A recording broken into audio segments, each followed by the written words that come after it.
미국 국방부 고위 당국자가 일본의 집단 자위권 행사를 지지한다는 뜻을 다시 밝혔습니다. 지난 10월 미일 외교 국방장관 회담 이후에 존 캐리 국무장관이 지지 의사를 밝혔는데 이를 다시금 분명히 확인한 셈입니다. 게다가 그 대상이 한반도라는 것을 확인한 것도 처음이기도 합니다.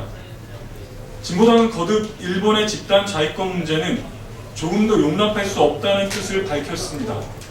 과거 침략전쟁에 대한 사죄는커녕 노골적으로 재무제한 군국주의와 극우분색을 드러내는 일본 정부는 이미 동북아 평화를 심각하게 위협하고 있는 세력입니다. 그러나 정부와 새누리당은 도저히 이해할 수 없는 애매모호한 태도로 온 국민의 우려와 분노를 낳아왔습니다.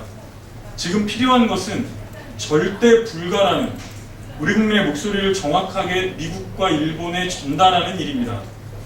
어제 새누리당 최고중진 연석회의에서도 일본에 대한 다양한 규탄의 목소리들이 터져나왔습니다. 아시아를 분열의 위기로 몰아가고 있다는 이인재 의원, 일본이 가진 군사력은 바로 3살 먹은 어린애에게 면도칼을 쥐어준 것과 다름없다는 송광호 의원, 그리고 과거사에 대한 통렬한 반성 없이 미래를 향해 한 걸음도 나아갈 수 없다는 강은희 원내대변인의 브리핑까지가 모두 진심이라면 새누리당은 집권여당의 책임감을 가지고 분명하고 단호한 입장을 즉시 내놓아야 합니다. 박근혜 정부 역시 어느 나라 외교부인지 모를 정도로 실언과 망언으로 빈축을 샀던 최근의 사태에 대해서 철저하게 책임을 묻고 미국과 일본에 공식적으로 절대 반대의 입장을 전달해야 합니다. 혹여라도 과거사에 대한 문제와 집단 자위권에 대한 문제는 별개라는 식으로 또다시 애매모호하게 피해가다 결과적으로 일본의 집단 자위권을 묵인하게 된다면 이는 다시 한번 나라를 팔아먹은 제2의 이완용 내각으로 준엄한 역사의 심판대에 서게 될 것임을 분명히 경고합니다. 두 번째입니다.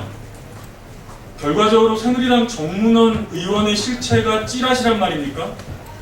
김무성 의원이 지난 6월에는 정 의원의 대화록 문제를 제기해 물어보니까 구두로 설명을 해줬다고 했는데 이번에 검찰 해명에서는 찌라시에서 봤다고 했으니 여기서 찌라시란 정문원 의원을 가리키는 말임을 초등학생이라도 알겠습니다.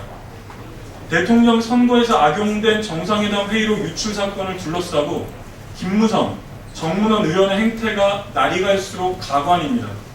적어도 두 사람은 입을 좀 맞추고 나와야 되지 않겠습니까? 이른바 NLL 포기 발언이 없다는 것이 확인되었음에도 공언했던 의원직 사퇴는커녕 면책 특권 운운하는 모양새가 시정 잡배들의 행태보다 더 구차스럽습니다. 서면 조사를 했느니 안 했느니 말장난과 거짓말로 오직 새누리당 눈치 살피기에 여념이 없는 검찰 역시 마찬가지입니다. 국민들이 두 눈 똑바로 뜨고 지켜보고 있습니다. 국가의 기밀문서가 어떻게 회람되고 유출되었는지, 그리고 그것이 뻔뻔스럽게도 어떻게 대통령 선거에서 부정하게 사용되었는지 하나도 빠짐없이 그 전모를 철저하게 밝혀야 합니다. 해당 관련자들에 대한 엄중한 처벌은 물론입니다. 이상입니다.